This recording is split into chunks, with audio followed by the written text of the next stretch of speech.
ভাল পাইছিলোঁ তোমাক নিজতকৈও বেছি, হয়তো এতিয়াও পাওঁ,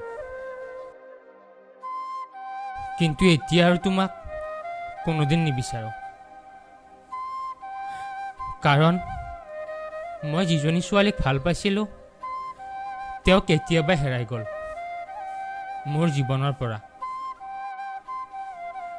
এতিয়া মাথো তেওঁৰ লগত কটোৱা স্মৃতিবোৰ বুকুত বান্ধি জীয়াইছোঁ। প্ৰিয় মানুহগৰাকীৰ লগত কেৱল মিঠা স্মৃতি থাকে। যেতিয়াই তেওঁৰ লগত তিক্ততাৰ অনুভৱ হ'ব তেতিয়াই তেওঁৰ পৰা আঁতৰি দিয়াটো খুবেই প্ৰয়োজন।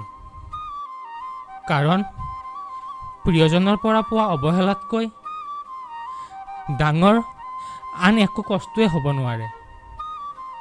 কোনোবা যদি আপোনাৰ পৰা অতিষ্ঠ হৈছে তেওঁৰ পৰা আঁতৰি আহক, কাৰণ বোজা হোৱাতকৈ সোঁৱৰণিয়ে উৎকৃষ্ট।